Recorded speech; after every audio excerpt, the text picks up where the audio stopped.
Welcome back to Soft Life Secrets, the podcast where we uncover the beauty of living gently, intentionally, and authentically, even when life throws us its hardest battles.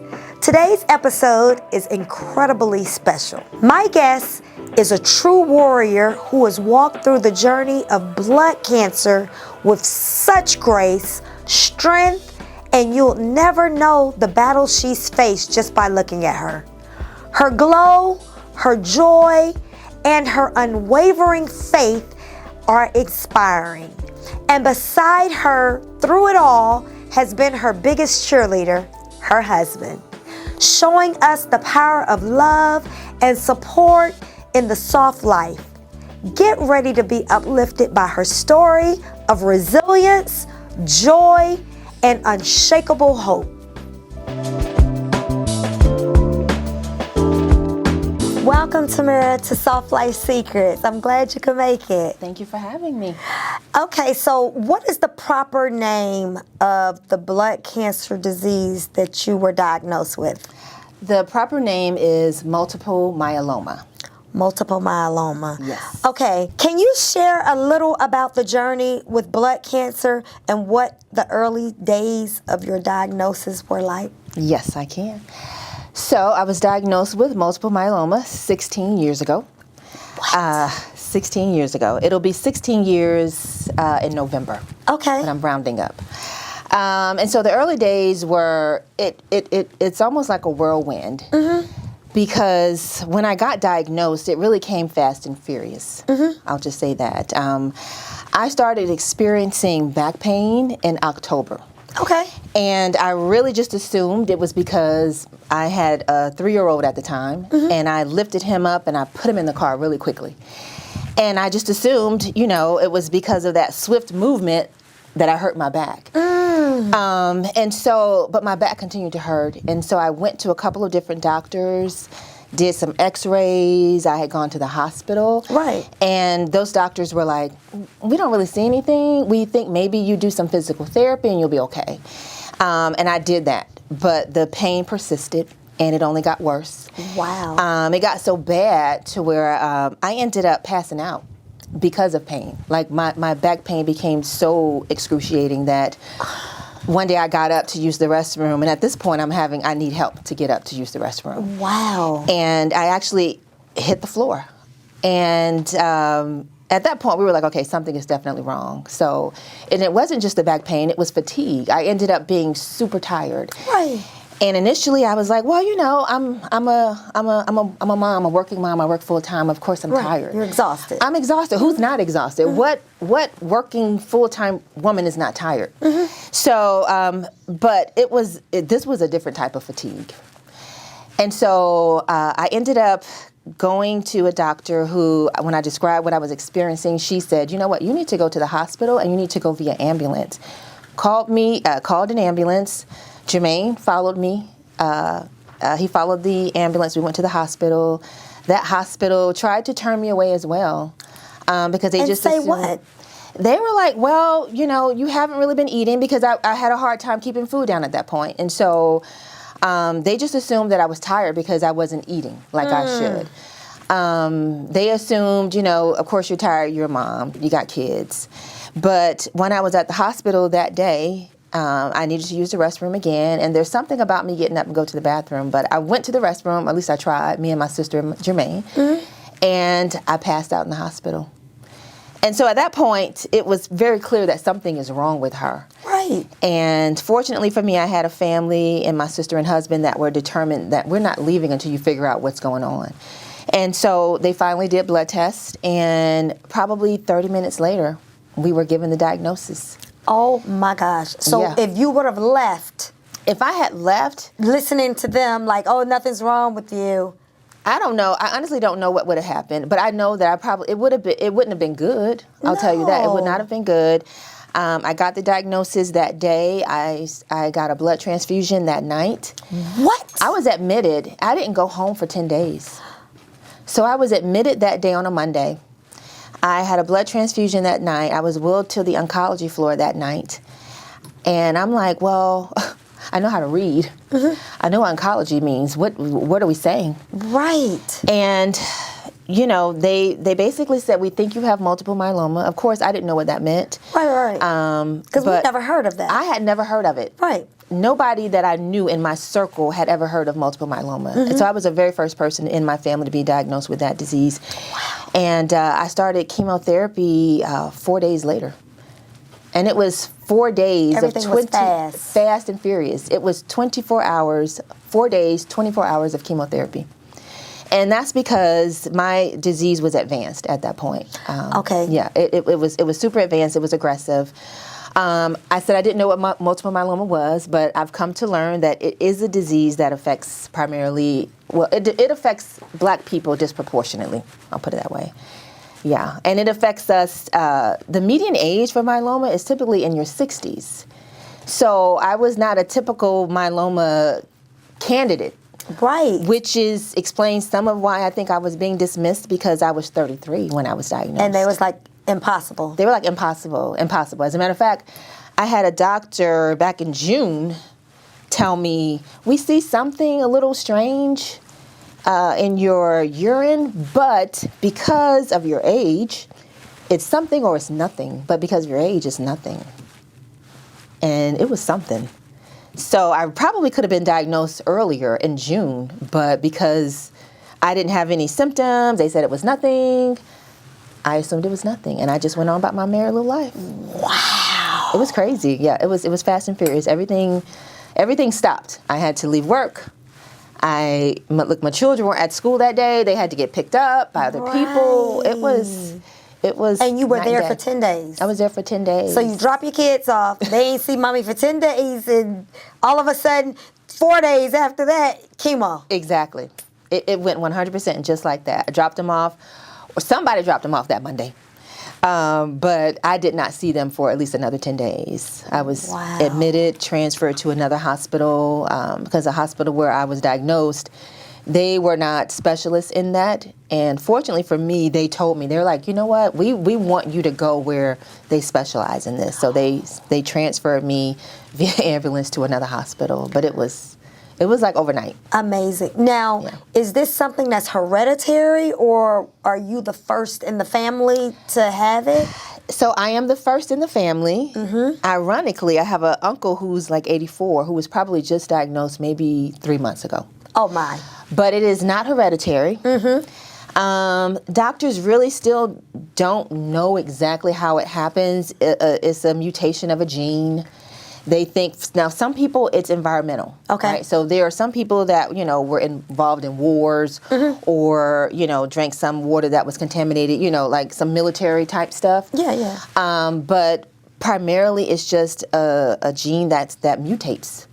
But it's not hereditary. Okay. At this point, they're very clear to say it's not hereditary, but doesn't mean I have to keep an eye though on the kids. Like I want my children to know, right. to know, and to if make they sure say that they're in pain, you don't take it like exactly. So oh my! So do you think you had it while you was pregnant? I don't think so. Okay. I don't because I do think that they would have seen something then. The weird part about myeloma is that the symptoms that you're presented with mirror pretty much anything, right? Right. So they're like there's an acronym that we use called CRAB, and the C stands for calcium, so high levels of calcium in the blood. Wow. The R stands for renal, so it can affect your kidneys. The A is anemia, and then the B is bone pain. And so all those things they look like other things, right? Who doesn't have back pain? Right. A lot of people have, kidney issues or whatever. But if you're experiencing, things that affect those sorts of things, then it's something to look into. So, but I don't know, girl. It's I know my fiance is saying you don't have it because I'm a hypochondria. So all the things you just described, I'm trying to pitch like my leg hurt, my back. But don't take it on. Okay. Don't take it on. Okay. So can you share a little bit about what's the biggest mental and emotional hurdle you had to overcome during the treatment? That's a good question because I'd never even thought about that, honestly. But I would say, honestly, because it happened, I felt like my life changed overnight. That I really had to come to grips with the fact that my life has changed. That, you know, the Tamara of yesterday or the things I used to do yesterday, I'm going to have to like modify them moving forward. You know, just having 2 young boys at the time, they were 3 and 7, realizing that, you know, the thoughts of, am I going to be here? You know, when you hear the word cancer, you automatically think that this could potentially kill you. Right. And so I had thoughts of, what does this mean? Right. Does this mean that I'm not going to be here for them? You know, have I made all the memories that I'm going to make? Right. Am I going to be the mom that I envision being for them? And so I found myself, you know, trying to make sure that I, or at least present to them that I was always okay.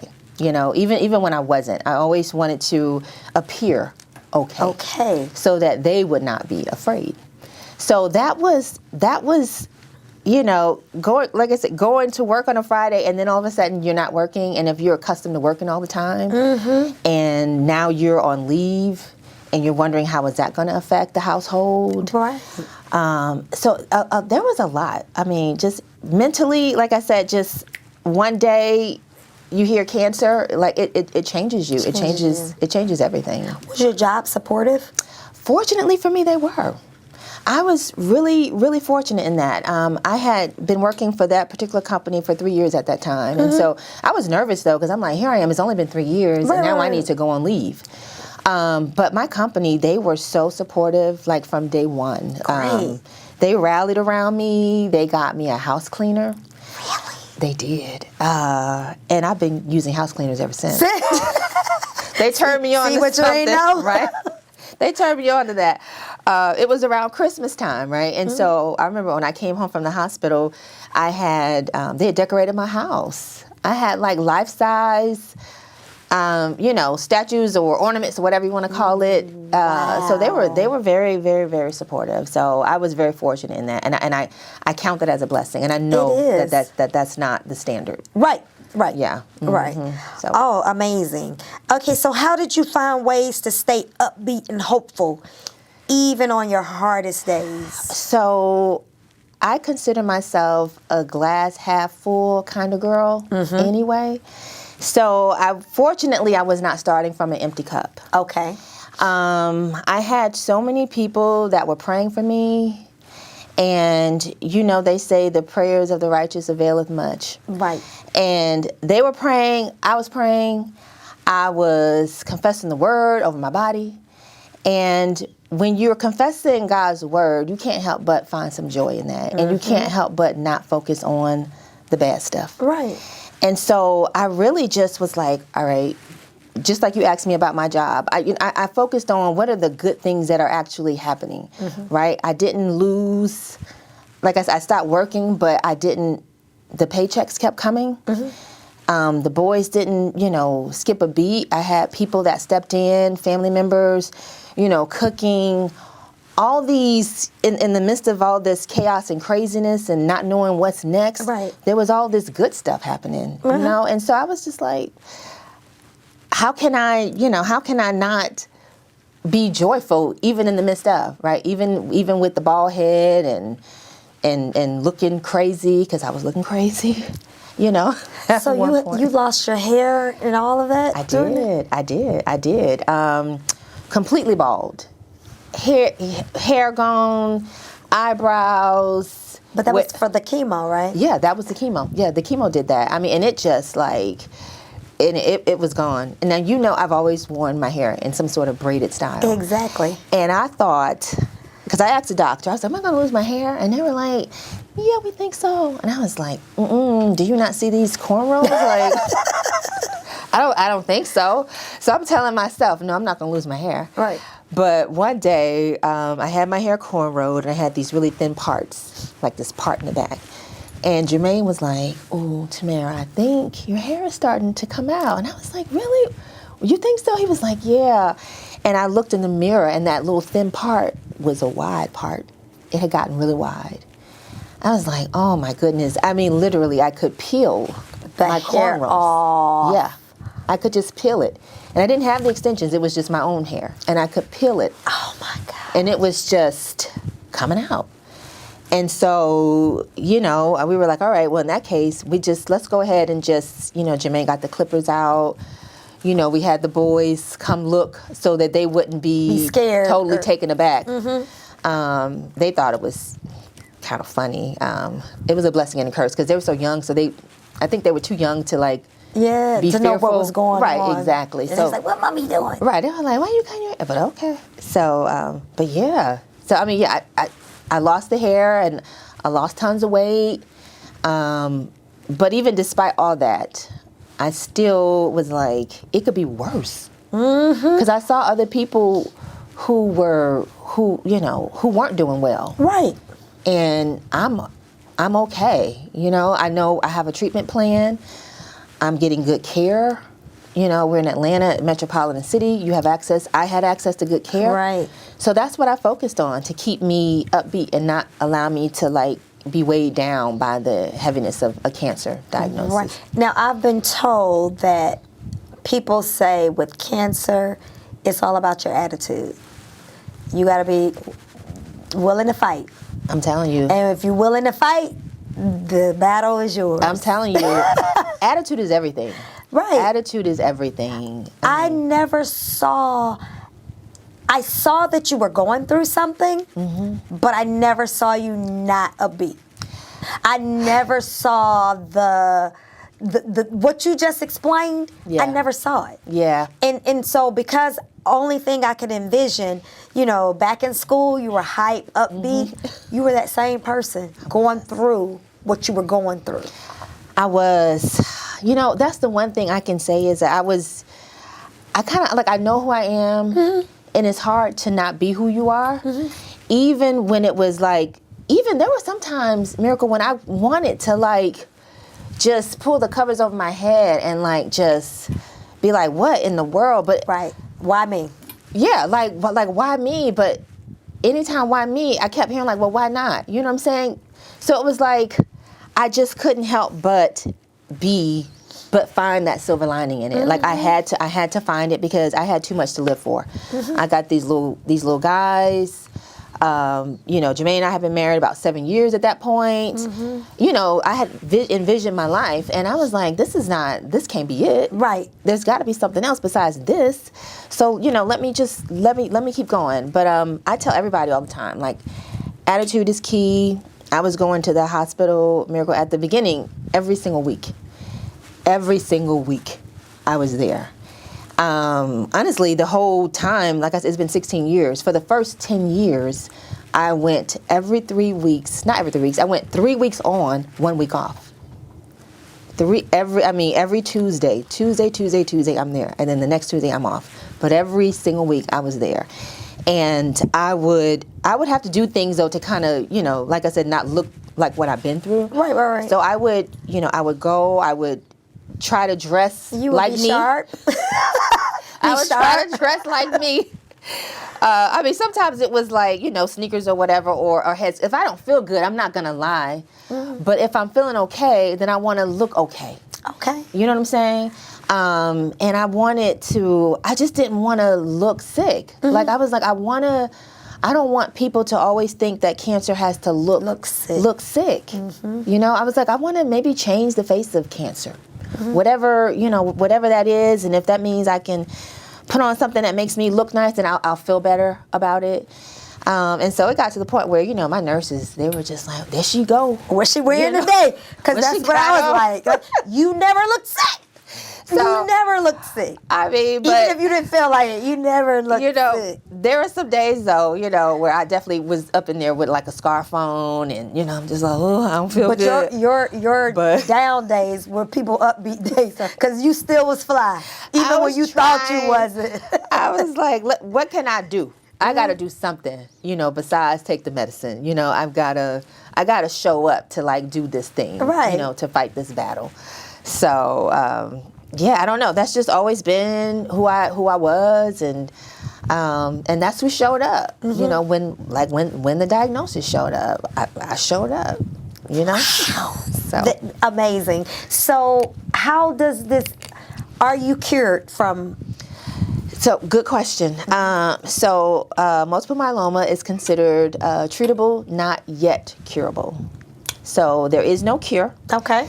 And that was something that I had to get used to. And that was a hurdle that I had to get used to, that I was not expecting at the beginning. I'll tell you, to go back to that question, that was something that, because I thought that like other cancers, you know, breast cancer or other cancers, I thought I could get a surgery, or I thought there'd be a number of treatments, like, okay, you got 13 infusions and you're good. No, that wasn't it. I had a stem cell transplant early on, and I thought that would put me into remission. And I would ask my doctor every month, am I in remission? Am I in remission? And he was just like, no. And that kind of brought me down. It really did. And then I was like, you know what? Stop chasing remission. Right. How do you feel? Are you able to go to work? Are you able to show up for your friends? Those are the wins. Right. Stop looking for the remission. And so I had to reframe, you know, my experience. And so, no, I'm not cured. I am in remission today. It took me 10 years to get to remission, though. Wow, congratulations. It took 10 years to get to remission. The first remission lasted about 36 months. Okay. And then that remission ended. Then I started something else that put me into remission. So I've been in remission now for 2 years. Okay. But with this particular disease, you still have to get treatment. So I still go And get treatment. Yes. But no chemo. I get immunotherapy. So it's not a chemotherapy. It's an immunotherapy where they're using your own immune system. So that's what I do now. But I go every month. I go twice a month. I still go because I have to take an immunotherapy to try to keep the cancer at bay. Right. And then I also get something that we call IVIG, which is something that helps your immune system, because this particular disease compromises the immune system, which means that I can get sick easier than other people.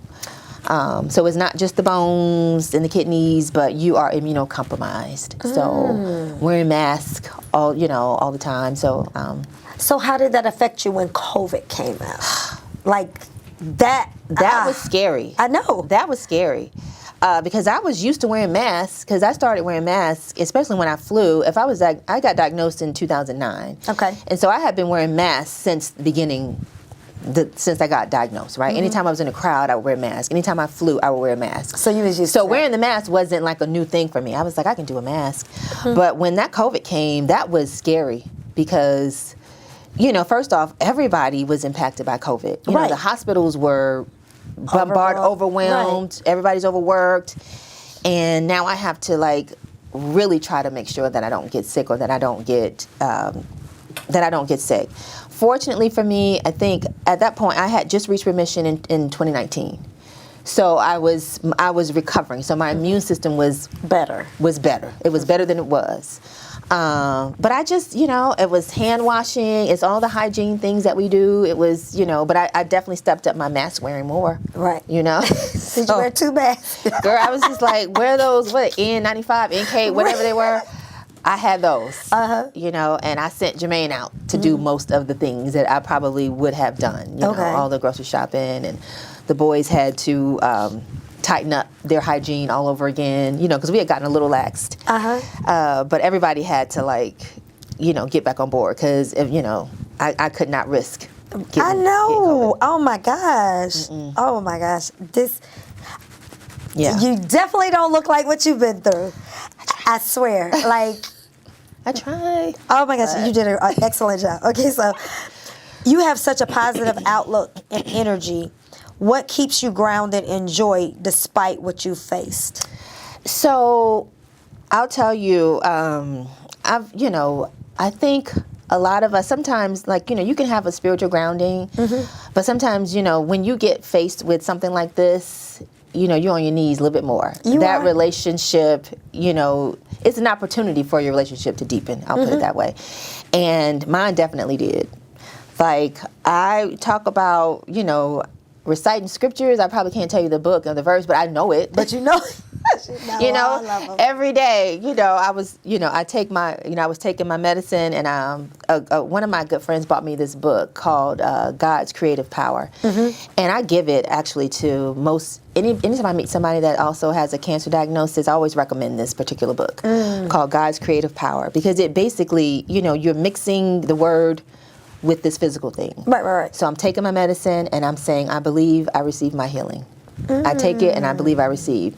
And so, leaning into my faith has been very instrumental for me. Leaning on my husband, Jermaine, the boys, like, they keep me grounded. They keep me uplifted, because I don't want to make it seem like, and I don't want anybody to think that like I did not have any fear, or that I didn't have bad days, or that I don't have bad days, because I do, right? And I still do. And like, myeloma, I say, sometimes feels like a cloud, because sometimes there is no cure yet, and so you're waiting sometimes for that shoe to drop.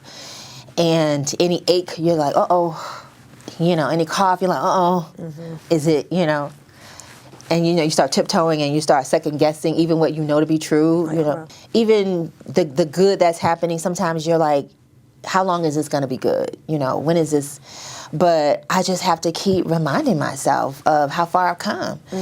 And I have to, stay focused on, what do I still want to accomplish? Because I still have goals and things that I want to do.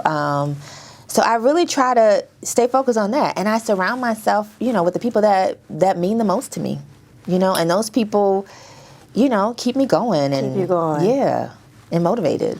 And won't let me stop, even if I wanted to. Even if you wanted to. Even if I wanted to. Did your definition of soft life shift after your diagnosis? If so, how? Because I consider you lived a soft life way before soft life was even a term, a thing. And it's about a life of peace. That was you. And ease. So you lived a soft life way before the term. These young people started making this stuff up. Girl. Did it shift for you? I'm going to say, in some ways it did. In some ways it did. You're right. I think I tried to, for me, I think, when I think of a soft life, I'm thinking of, a life that's meant for me, right? Not for the next person or for that. Exactly. That scrolling and ooh. Exactly. We was living soft lives before social media. Right, exactly. But I tell you, though, after the diagnosis, it put things into perspective, even more into perspective. Because Jermaine will tell you, like, I'm going to stay up late and work. I think a lot of us from our generation, when we do something, we really want to be excellent. Right. I don't want to be just enough, right? I want to go a little bit above and beyond. I've started to learn that I don't have to go above and beyond all the time. Right? That my good is actually good enough. And I'm not sweating the small things as much anymore. Because life is fleeting.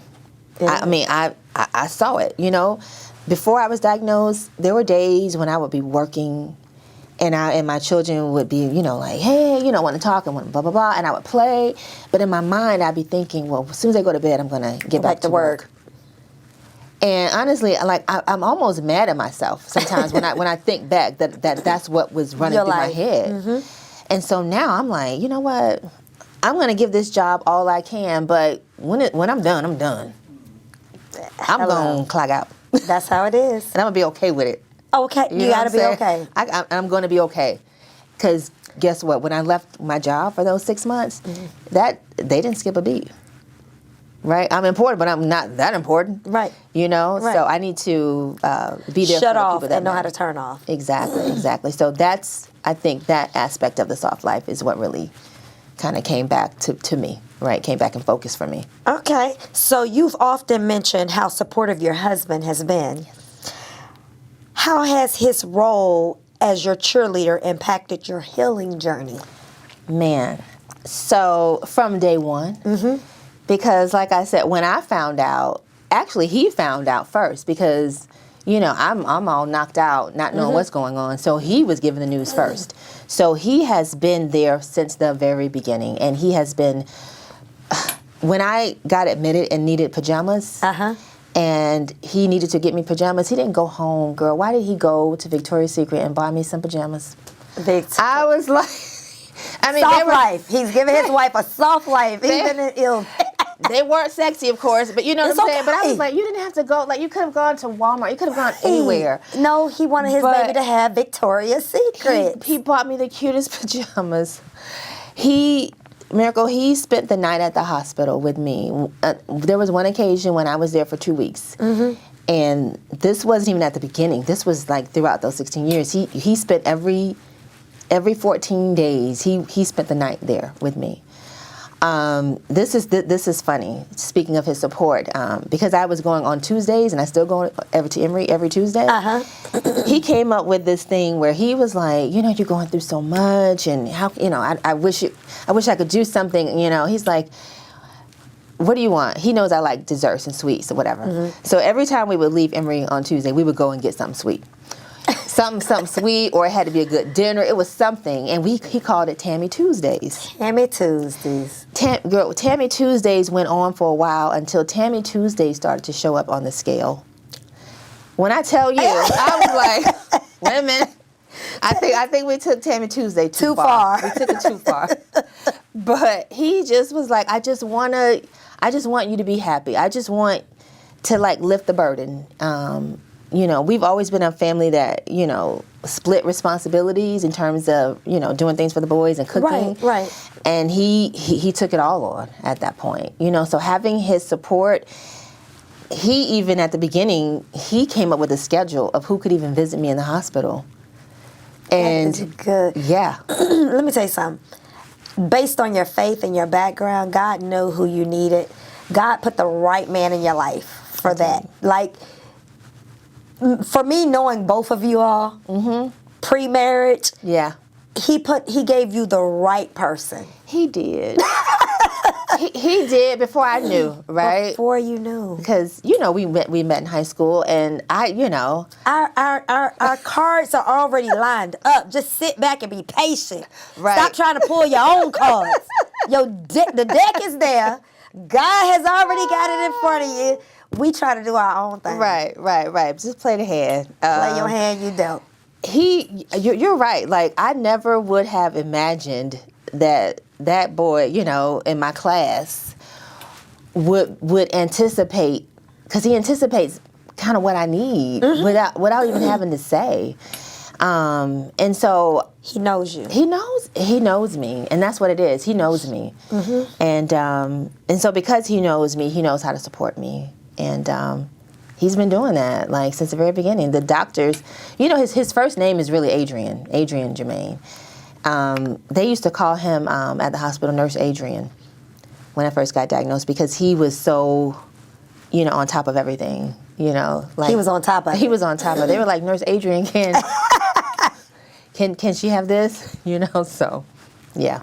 Okay, so what advice would you give to partners who loved ones want to be supportive, but they don't know how? I say, so support is necessary, but I think you have to also know that person, right? Because everybody doesn't necessarily, we don't all need the same type of help. Right. But I do believe in validating that person's feelings in the moment, right? So if a person, if somebody's sick and they're nervous and they're afraid and they say, oh my God, I'm nervous, I'm scared about this, I don't recommend you say, there's nothing to be scared of. Okay. At least don't say that first. Okay. Right? I believe in saying, you know what? I understand you're scared. I'd probably be scared too. This is a big deal. But I also know you, and I know that you can do it. So kind of like the delivery. It's the delivery. It's like validating that person's feelings.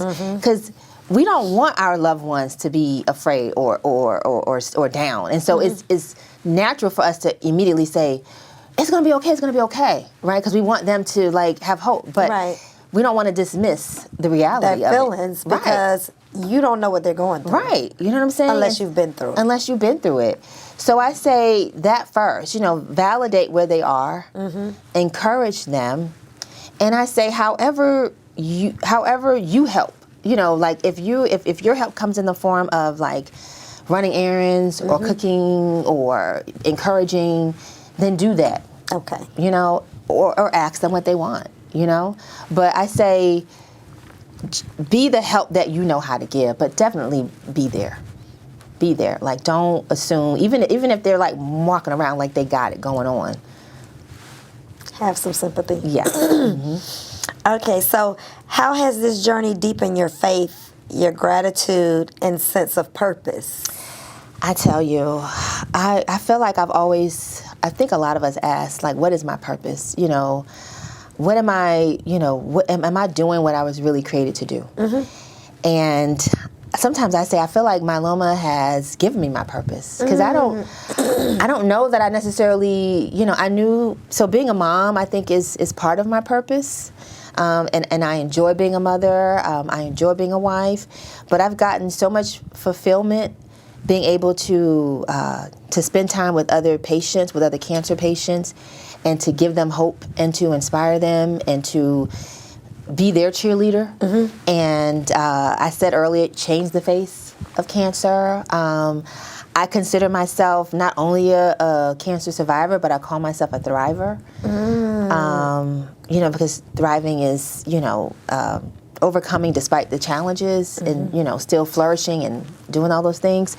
So I feel like, I always say, I was like, I'm glad I came to this purpose. I never would have charted it out like this. I don't know that I would have said cancer to show me my purpose. Right. But I do believe that it has kind of affirmed for me what I'm here to do. Right. And I believe that I'm here to encourage the next person, to bring awareness to this particular disease, because a lot of people still don't know about it. Definitely. And so, and it's definitely gotten me more grounded in my faith, right? Like, I know why I'm here. It's not just because I'm a patient and I take my drugs on time, because I don't all the time. But I know that I believe that by his stripes I'm healed. Right. And so my faith has definitely been deepened, and I feel like my purpose is being revealed. You're the face of, like you said, the face of this, because you were the first person that I've known that I had heard of it. Yeah. Now I'm hearing people talk about it. I'm like, hey, I have a friend, and they're scared. They don't know what's going on, and I'm like, she's fine. She lives a soft life. She's traveling. She's having a ball. Oh, you have definitely controlled cancer. Cancer didn't control you. Right. And that's the example that I can give people. Thank you. When I talk about you. You controlled it. That's what I say. I was like, I have cancer. Cancer don't have me, right? I'm like, it interrupts my life. It does. I'm not going to lie. It does interrupt my life, because having to go to the hospital all the time is a big interruption. Right. But sometimes you need your me time. You know what I'm saying? So, hey, I'm telling you, your therapy, your treatment. You do. But, and I got to do better with that, though, because, girl, guess what? I work even while I'm there. And I know, that's crazy. That's crazy. I was telling somebody. But if that makes you happy, but if it's stressful, like I tell people, when it becomes stressful and feel like a task, then it's no longer.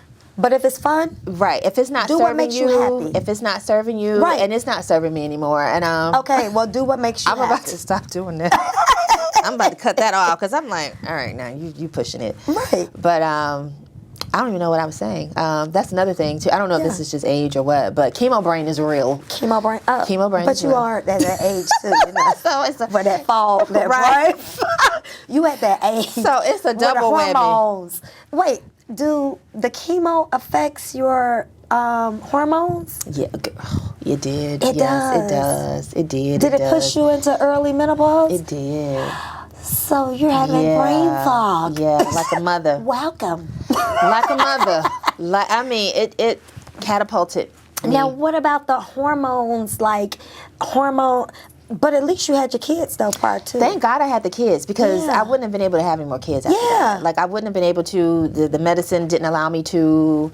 They were testing me every week to make sure I wasn't drug manufacturers. I mean, I had to actually be on the phone every week with with the pharmaceutical company to confirm that I was not doing anything that would cause me to get pregnant. So with the hormones now, with the menopause, is there stuff that you can take to control your hormones, or is it a clash or you just deal with it? It's just like all of us women trying to figure out, like it doesn't compete, it doesn't interfere. Okay. With the treatment. Okay. If I were to take some sort of hormone replacement or something like that, I don't do that because I'm not like that hot. I'm hot, but I'm not hot. You ain't hot. I'm not hot. You ain't falling out and throwing the covers off. Okay. But if I get to that place, then I can. Okay. I'll have to have a conversation. When you get to Whitney Houston stage. Right, yeah. Because she wasn't always high. Right. I thought she was, but now that I'm at the age that she Whitney. was, Whitney, I apologize. She was hot. I used to say, that lady cracked out. She was hot. She was hot, right? She need her little fan. So Whitney wasn't always high. No. And I apologize, Whitney, because I know I was one that said she was on something. But she was hot. She was hot. She had on a wig. It was hot. Yes. She was hot. Yes. And she was sweating. She had every reason to be hot. She had every reason to be hot. She did. Now to drink it, but drinking, the alcohol magnifies the hotness. Yes, so it does. That made her extra hot. Right. So I apologize, Whitney. You was not always out of it, okay? I love Whitney Houston. Rest in peace. We all do. But this is the hotness. And it's until you've been through it, it's I can only imagine. Your mama didn't tell you about it, did she? No. Mine didn't either. What's wrong with them? Girl, I got hot one day. I said, what is going on? The devil is a lie. Like, what? It's unbearable hot. I know. They don't tell you everything, right? I don't know. They're like, you got to experience it for yourself. I mean, your ears. I said, I'm turning to the devil himself. Your ears? Oh, God. Oh, my God. I said, I know I've been bad, but I haven't been that bad. I prayed the first time I really had a hot flash. Did you? Because I didn't know what was going on. It's in the middle of the night, and I just didn't know. Like, man. Well, I don't think I've reached that level of hot, that level of heat. Good. I know it exists, though. But I don't got me some hormone. But I don't get hot like that no more. You say you good. I'm good now. Girl, after that first episode, he says, and I wasn't living right, I thought I was on fire. I was like, God coming to burn me. I'm getting burned. In the middle of the night. No less dark. Yes. Okay, so, we crazy. Hold on. Okay, so what do you want people to see, people who see you smiling and glowing, to understand about what's behind the strength? I want people to know that this is something that I choose. I choose to be happy. Things happen to us is how we respond to it. And like I said, I don't want anybody to think that it's easy, but I want people to know that it's doable. It's doable. Everything's doable. It really is a choice, right? From the moment you wake up, you stump your toe. I can scream, but then after that, keep going. I'm gonna keep going. You gotta walk. Right? I'm gonna walk, right? There is a time to sit and chill and take that break, but there's also times when you need to just kind of keep going. Keep pursuing whatever that thing is. And so when people see me smiling, like, it's genuine. It really, I have a reason to smile. Like, I sincerely have a reason to smile. Like I said, I'm a glass half full girl. I don't ever want to change that, because I feel like it's gotten me to where I am. Right. I do believe that it is a part of why I've been able to recover, if you will, or do so well on, living with cancer. And so, because I attribute my smile to how far I've come, I'm going to keep on doing it. I'm going to keep smiling, keep dreaming, keep encouraging, keep encouraging other people, whether it's cancer or whatever it is, because everybody's going through something. Everybody's going through something. Everybody got something. Something. And it's not greater than the other person's thing, right? Exactly. And so, I just want people to, hopefully I can be something that they could look to and aspire to, right? If Tamara can do this, Smile through this, then I can do this. You've definitely been an inspiration to me. Just knowing, even now after this interview, knowing exactly how long you've had it. Yeah, it's been a long time. And how you never missed a beat. Ladies and gentlemen, if you see her on social media or follow her and her husband, they kicking it. Like, I never would have known anything. Like, this is unreal.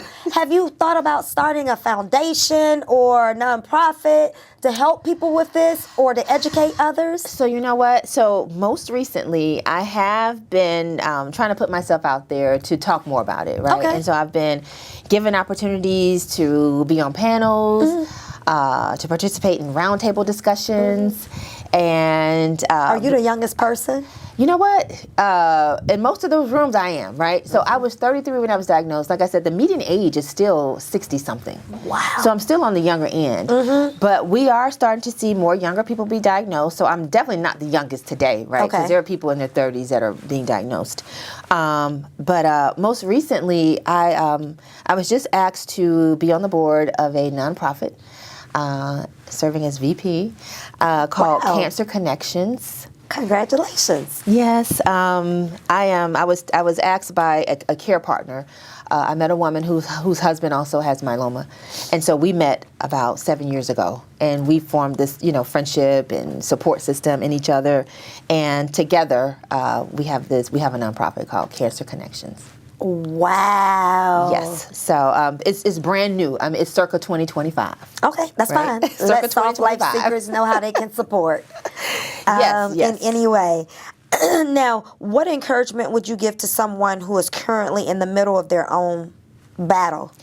I would just say, find that thing to anchor onto, that thing that keeps you steady when things go crazy, right? When you're unsure, when you don't feel well, whatever that thing is that grounds you, whether it be your faith, your hobby, your dreams, your family, your loved one, whatever it is, like hold on to that thing and don't let it go. And it's so cliche, right? When they say, don't give up hope, but it's true. Like, really, like, don't keep hope alive. Keep hope alive. That's the cliche. That's what you want to say. Keep hope alive. Keep hope alive. I mean, it really is. That's a true thing. Like, just don't give up. Rest. Feel what you feel, but don't give up. You know? Because life does go on, and joy does come in the morning. I'm a cliche girl right about now. Yeah. It sounds like. But it's the truth. Baby, I swear, and I have to keep saying it. I know I don't say it 45 times, but you don't look like what you've been through. And to see the strength that you have and the encouragement, like, your husband, your kids, your family. Yeah. Everybody was just so supportive. They were so supportive. Like, just from the very beginning, I never went without support. And I count that a blessing. It's a true blessing because, like I said, going to the hospital every week, you're surrounded by sickness, right? And it's easy for that to get depressed. But sometimes you have to take control of that situation too. And at the beginning, I was there, and like I said, I didn't feel good all the time, and there were days I didn't feel good. And if I heard somebody, complaining, and oh Lord, we gotta wait so long, I hate this, and I would put my headphones on. Exactly. Or I would get up and I would sit somewhere else because I was like, I gotta protect the peace. I got to do something because otherwise it's gonna get on me, and then I'm gonna be all, See, you was living a soft life. You was protecting your girl. I was with some headphones, right? Whatever it takes, getting up, sitting, 3 seats down, whatever you got to do to protect, the peace that that you need and desire and are in pursuit of. You got to protect that thing. So oh my gosh. Okay, so if you could sum up your story into one secret to a soft life, what would it be? It would really be just be you. I have never met, nobody can be you like you, right? And be and love you, like be okay with who you are. Be okay with what you want and what you don't want. And because there's so much outside noise, of people telling you how to be, how to live, how much money to have, what kind of car to drive, what kind of marriage to have, all those sorts of things. But I say just, dial into who you are and stay in that lane. Because I promise you, what's for you is for you. It really is for you. Nobody stop it. Nobody can stop it. And it'll come to you when it's supposed to come to you. So I think I've been consistent in that, right? And knowing who I am, right? I can be influenced by other people and inspired by other people, but it's still going to show, I'm still going to do that thing my way. Right. Like I said, I think we all are here to inspire each other and to be encouraged, right? And to be like, dang, I can do that, but I'm going to do it my way. Right. And it's going to fit me. Right. It's going to be tailor-made for me. And so that's what I would tell people, to just be you, all of you, all the time. All the time. All the time. I promise you can't go wrong. Okay. We have wrapped up this session. If they want to find you, Tamara, how can they find you? Oh, my. I'm on Instagram. I am on Instagram. You can find me at Tammy Pics, TammyPics. You can find me there. I'm on Facebook, Tamara Mobley. And Cancer Connections, cancerconnectionsga.com. Love it. And if anyone that is going through the myeloma diagnosis, if you want to contact me, I can put you in contact with Tamara. You're not alone. It is help out there, and you got to choose to fight. Choose to fight. Choose to live. Choose to keep going. Thank you, Tamara, for coming on the show. It's been a blessing. I can't wait to have your husband on here. I can't wait for you to have him either. As a supportive spouse of a wife that lives a soft life.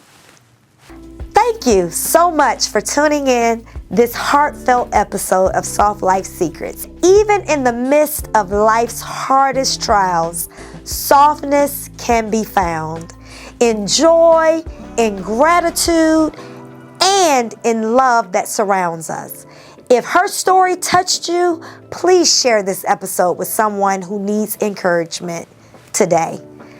Don't forget to subscribe so that you will never miss an inspiring conversation with Miracle on Soft Life Secrets.